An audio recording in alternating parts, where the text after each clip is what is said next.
Hey guys, it's Sarah, and today I have a really fun tutorial put together for you. I'm going to be showing you how I create my logo for CourseCraft and a cover photo for one of my courses, and I'm going to be using Photoshop for both of these images.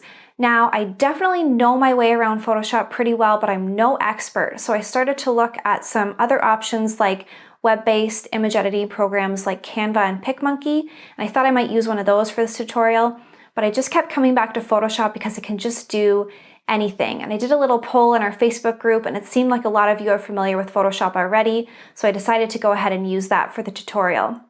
So I'm going to be showing you how I come up with a logo concept and create a logo that is specific for CourseCraft and create a cover photo for one of my courses. And I'm really excited to get started because honestly, this is one of my favorite parts of making a new course, and I hope I can show you how easy it can be.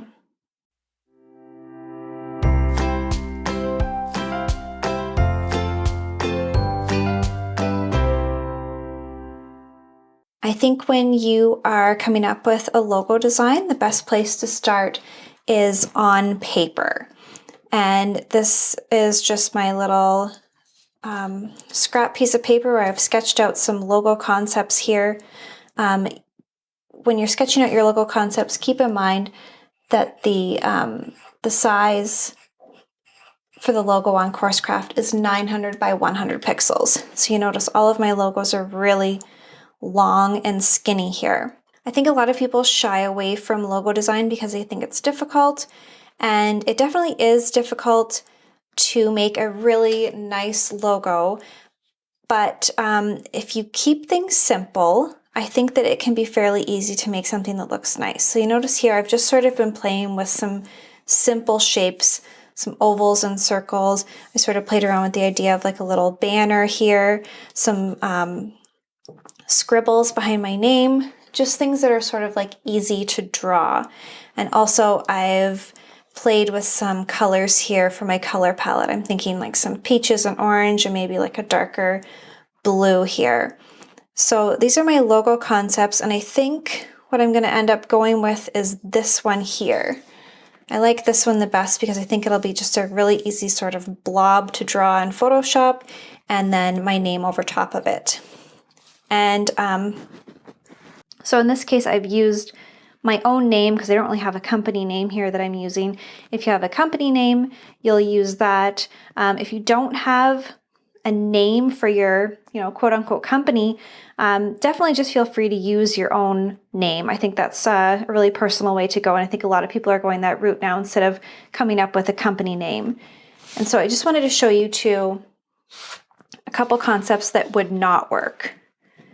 So things that are sort of like round or square. You notice all my other logo concepts were very long and skinny, and that's because I need to fit in that 900 by 100 space.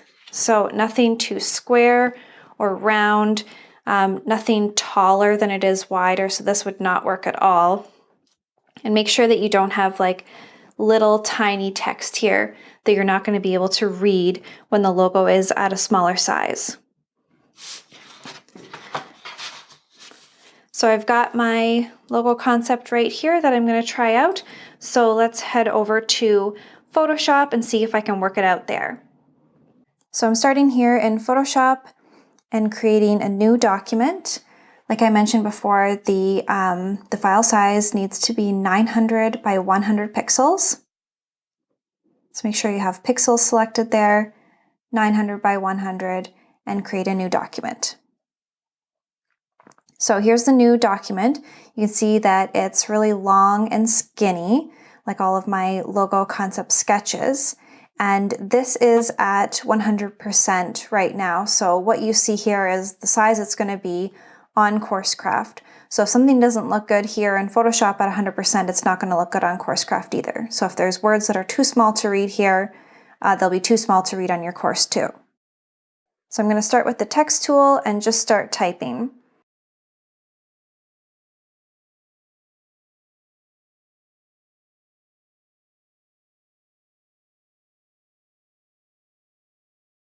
Just make sure the font is big enough that my name fills most of the vertical space in the document here. I like to download free fonts from Font Squirrel sometimes, or buy a font from Creative Market, and they also offer some free ones. I think it's every week on the homepage you can find a couple free fonts, so that's a great place to go if you want to find an interesting font.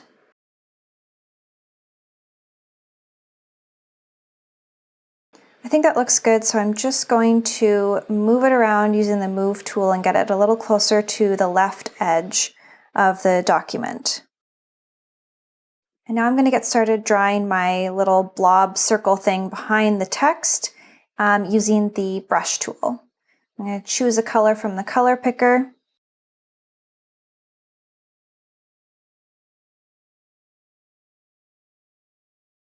Try to find that nice pinky peach color from my sketches.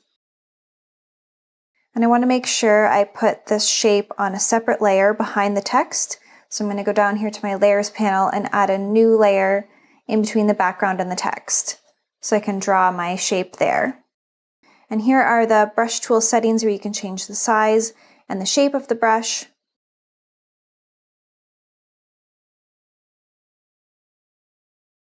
So I'm just going to use my mouse to freehand a little wavy shape behind the text here. And this is why when I was doing my sketches, I chose shapes that were really simple to draw so that I could draw it using my mouse in Photoshop. If you have like a tablet or something that you can use, you can get into a bit more complex stuff. So I'm just going to play around with the size and the shape of this using the free transform under the edit menu, or you can use Command T if you're on a Mac. And while you're doing this, you can hold Shift to keep the aspect ratio of the thing you're resizing, but I'm just going to sort of grab at the corners and resize it as I go here.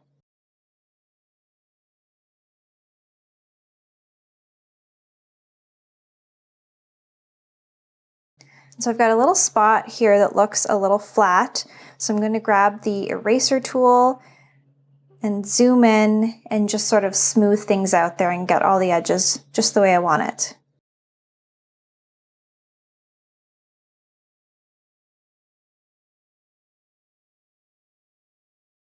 So I think that looks good, but I want to make sure my logo fills as much of the vertical space as I can, so it's as big as it can possibly be.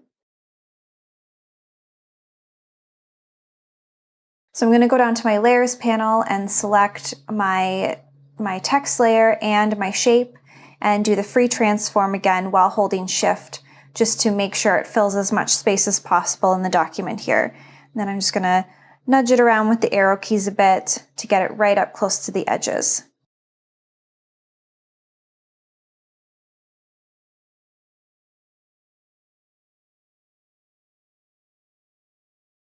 The last thing I want to do is just play around with the color of the text a little bit to get things just perfect.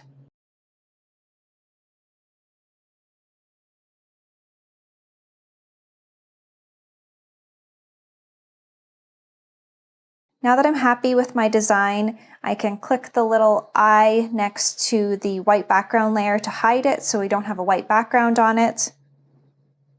You'll see that I have a lot of white space at the end of my logo here, and that's not a big deal. As long as it fills as much vertical space as it can, your logo could be longer or shorter than this. It doesn't really matter if there's a bunch of white space at the end, it'll still look good. So I usually just do a quick export as PNG, but if you want to choose export as, you can tweak the settings a little bit more. So now I'm over here on my Creative Profile settings page, and I'm going to upload my logo there. And then I can choose my custom branding colors. And I want to show you a cool little trick for matching your custom branding color exactly to your logo color there. So just go back to Photoshop and choose the eyedropper tool and just eyedropper that shape there behind my text. And you can copy the hex value of the color there and go back to CourseCraft, and you can paste the hex value right there and you'll get an exact match.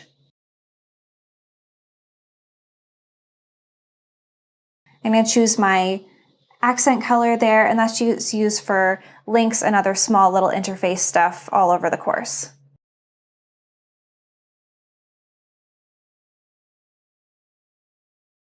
And I can also pick a course font there too. So let's save that and see what it looks like. I'm going to view my profile. So you can see my logo at the top of my profile there and my custom branding colors for the buttons.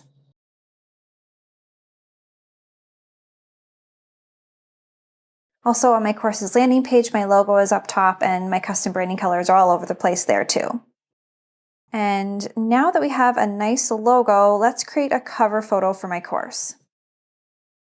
The first place I usually start is with Unsplash, but you can go to any stock photo site you normally use. I just love Unsplash because they are a really great collection of beautiful, high quality photos, and they're all free too. So you can just browse around or you can type in a search term. Sometimes I like to look for a photo with some white space like this one, so I can just type the title of my course in there. There's another one with some good white space. That one too would work well for a title. Same with that one, that would be a great spot for a title. I'm looking for something a little bit more eye-catching than that. This one here looks good. It has a lot of really nice colors to it. It doesn't have too much contrast, so I shouldn't have trouble writing over top of it. I might have to be a little careful though. But I like the colors in this one a lot. So I'm going to open it up in Photoshop. And usually the first thing I do with any sort of stock photo that I get is size it down a little bit because they tend to be really, really large. So I'm going to make this 1,000 pixels wide, and it cuts down on the file size quite a bit.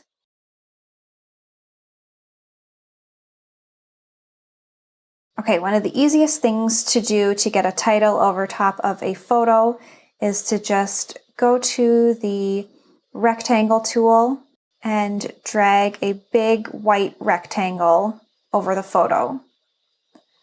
Now go to the layers panel and just pull down the opacity on that rectangle a little bit so you can still see some of the photo through the rectangle. And you can drag that around and use the guides to make sure it's all centered. And I'm going to grab the text tool again and start typing the title of my course.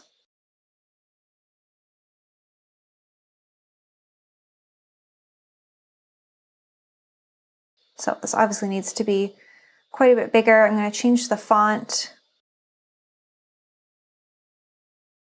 and click that little button in the top toolbar there to open up some more font settings. Just going to drag the slider there to make the font quite a bit bigger, or you can just type in the number in the box there. And then I'm going to change the line height to the same number as the font.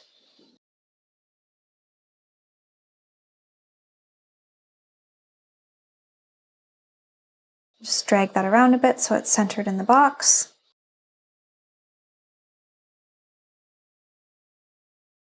And I already think that looks pretty good. I think I might play with the opacity a little bit, make it a bit more readable. Sort of the lower you go with the opacity, the harder it is to read sometimes when you have text over top of a photo. I think I want to change the color of the font here.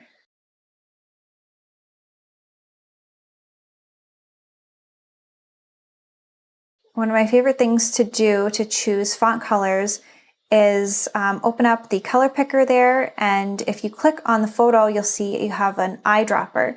So you can actually eyedropper colors straight from the photo and get a color that matches really well with the picture. So I can choose any of these colors from the paint set. The green's nice, yellow, but I think I like this pink color here. I'm going to go with that. And I'm going to do something a little interesting with the text here. I'm going to do like a bit of a gradient effect on the text where each line gets a little bit darker.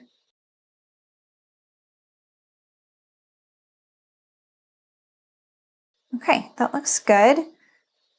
I think because I chose a pretty light color for the first word there, it's a little hard to read. So I'm going to bump up the opacity on the rectangle again, just to make it a little bit more readable behind that first word. And I think that's good. I'm going to do the quick export as PNG again and save that image. Okay, now back in CourseCraft, I'm going to click Edit next to my course on the dashboard and choose my file and upload it as my cover photo here. Okay, so we've got my cover photo. Let's check out what that looks like.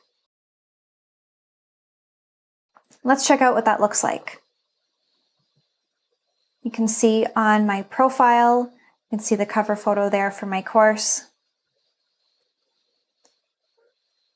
Another place your cover photo is used is in the enrollment process for your course. So when someone is paying there, your cover photo will be in the sidebar there.